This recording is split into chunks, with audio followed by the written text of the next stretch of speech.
Bonjour et bienvenue au cours du calendrier de l'Avent. Donc pour faire ce fameux calendrier, il vous faudra 5 à 6 feuilles de papier à motifs différents. Donc moi j'ai choisi les papiers de la collection Arctic Chill de Fancy Pens Design. Il vous faudra aussi 3 ou 4 feuilles de papier cartonné. Donc, vous pouvez y aller dans le 8,5 par 11 si vous choisissez de faire un calendrier de ce format ou dans le 12-12. Donc, c'est à votre choix. Ça vous prendra également du papier carton aggloméré, encore dans le format 8,5-11 ou dans le format 12 par 12. Encore là, c'est à votre choix. Si vous ne trouvez pas de carton aggloméré ou si vous n'avez pas de boutique de scrapbooking près de chez vous, prenez une boîte de carton céréales, donc le côté, ça devrait suffire pour que ce soit assez solide. Et finalement, du ruban. Pour coller le tout, ça vous prendra du papier collant double face comme ceci, ou du tacky tape, ou encore de la quick dry glue de scotch, ou autre colle très résistante. Oubliez la colle en applicateur, donc la colle double face en applicateur. Pour ce projet-là, c'est vraiment pas assez résistant. Donc, étant donné que c'est fait pour ouvrir et fermer continuellement, là, donc ce serait pas une bonne idée que vos portes se détruisent à la première fois que vous allez l'ouvrir. Donc, pour débuter, je veux préciser que pour ce projet-ci, je vais donner des mesures approximatives, étant donné que je ne sais pas si vous allez faire votre calendrier pour 25 jours, pour aller jusqu'au 2 janvier pour inclure les vacances, ou peu importe, c'est pour un autre projet jusqu'à l'Halloween, exemple. Donc, je donnerai pas les mesures pour rentrer vos petits carrés dans votre carton. Donc, vous prendrez vos mesures vous-même. Donc, par contre, la grosseur des carrés est très importante. Donc, les carrés doivent mesurer 1 pouce et quart de tous les côtés. Donc, une fois que vous avez mesuré votre petit carré, vous prenez un X-Acto. Donc, vous pouvez emprunter l'X-Acto à votre chum ou à votre mari, là. Donc, étant donné que du carton aggloméré, c'est quand même très épais.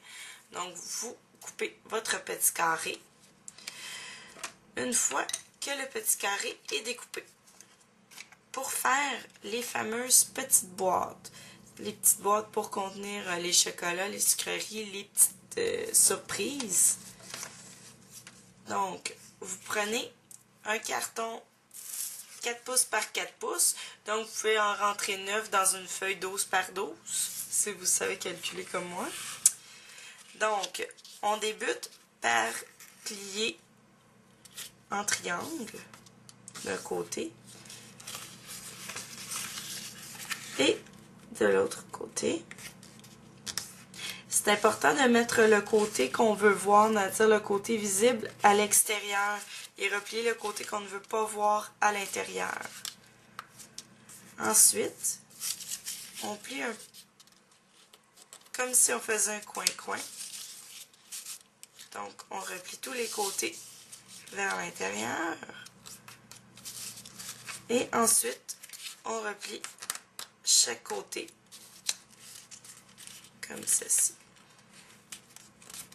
C'est important de bien marquer les plis. On déplie et on refait la même chose de l'autre côté. Comme ceci. Donc, pour faire ces fameuses petites boîtes, c'est génial, on n'a pas besoin de colle. Donc, on déplie. Et là, la boîte commence à prendre forme. Donc, on replie les deux côtés en gardant les triangles bien vers l'intérieur. Donc, vous ne voyez peut-être pas la caméra, mais il y a un petit carré ici. Donc, vous faites seulement le plier en deux, comme ceci, en triangle finalement. À la caméra, on ne voit pas très bien, mais quand vous allez être à la maison, vous allez bien voir. Et on replie vers l'intérieur. La même chose de l'autre côté, le petit carré ici, on le plie en deux. Et même chose en deux. et on replie vers l'intérieur. Donc, voici votre petite boîte. Une fois que toutes vos boîtes sont complétées, vous reprenez votre carton.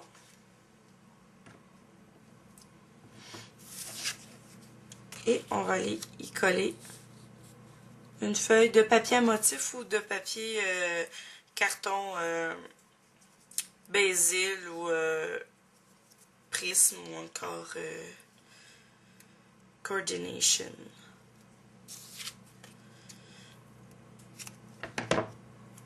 Donc, c'est important de bien coller. Donc, coller mieux que moi. Je remets ce petit bout de papier collant, mais à la mettre, coller bien comme il faut.